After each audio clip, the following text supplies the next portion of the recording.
Swimming and Diving with Head Coach Brian Peresie. In this edition, we look back at recent meets, speak with senior Catherine Carr, and look ahead at upcoming meets. All that and more on Zip Swimming and Diving with Head Coach Brian Peresie. Hi everyone, I'm your host, Chrissy Prebonick. Coach, we've got 2 meets under our belts now, Miami and Eastern Michigan. How are you feeling after those? I feel really good despite losing, but I feel like right now our team is coming together very well and feel very confident in the direction that we're heading, and I think we're making mistakes, but we're learning from them and we're getting better each day. What positive things are you seeing from your team? Seeing a lot of team chemistry. When the going gets tough in the middle of a competition, we find ourselves down a little bit. Our mentality is high. We're very much getting behind each other and we're fighting all the way to the end. So I'm really excited about that. I think team chemistry is at an all-time high, and that's going to help us and carry us through moving forward. Team's certainly important with your relay team. They're doing very well. Yes. The opening relay, we've had a lot of success here in our first 2 competitions in the 200 medley relay. I think that's indicative of our focus on paying attention to the small details, because the 4x50 relays are very short, so you've got to be focused and you got to have the details down, and I think that we're doing a very good job of that early on. And the girls, they learned actually. When we were at the Tom Stubbs relays, I think we made a few mistakes, and it was really easy, and they saw those on the video after the competition was over, and we made adjustments, and they came out against Miami and against Eastern, and they did really well. So, looking good. Good. And then your seniors are stepping up, Catherine Carr especially. Catherine's having a great fall semester. I was just talking with her yesterday about her times compared to last season at this point, and she's doing a little bit better in most of her events, and it's been a change in training, so when you have that, you're not really sure what to expect, but she feels strong in the water, and she feels like she's doing really well, so I'm very excited about where she's heading this year.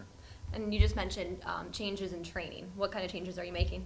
Well, from in the past, I think they had a very predictable, I would say, training routine, and I'm a little bit more unpredictable with some of the things that we do. I don't know that the team has quite figured out exactly what's coming, which I think they enjoy. I think that they're having a good time as much as they can with not necessarily always knowing what to expect. They have a little bit of an idea, but we're really pushing race pace in practice. We're pushing a lot of power work. Our distance kids are obviously doing a lot of endurance work and some pace work, but it's just been some small changes like that.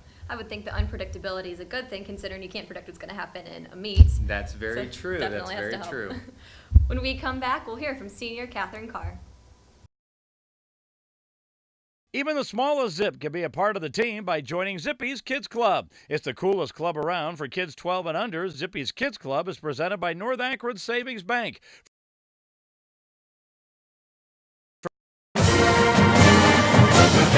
Hi everyone, and welcome back to Zip Swimming and Diving with Head Coach Brian Peresie. I'm your host, Chrissy Prebonick. I'm with senior Catherine Carr.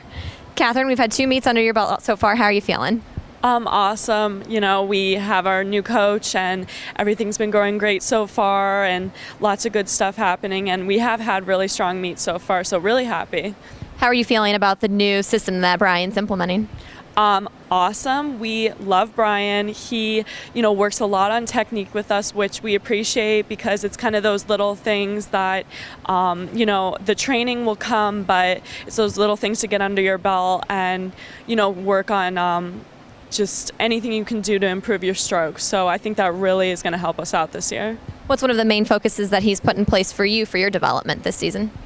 For me, I've really been working on a lot of breaststroke, since that is my weakest stroke, and being an IMer, I need to, have all my strokes be as strong as possible, so definitely working on technique with breaststroke.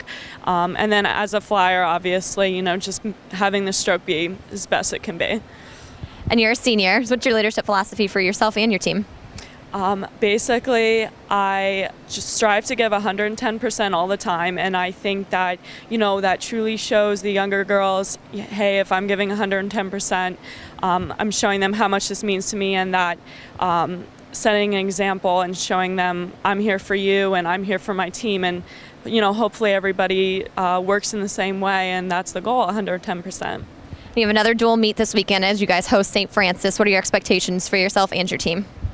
I think we're going in with a really positive attitude, which we've done a really good job so far this year, having a positive attitude and getting excited, even a week before the meet, like talking about it and getting pumped for it. And I think that's been our biggest, improvement this year so far. So I think we're going to go in with really positive attitude and really reap the benefits and swim fast. Well, good luck, Catherine. We'll see you Saturday. Thank you. You're welcome.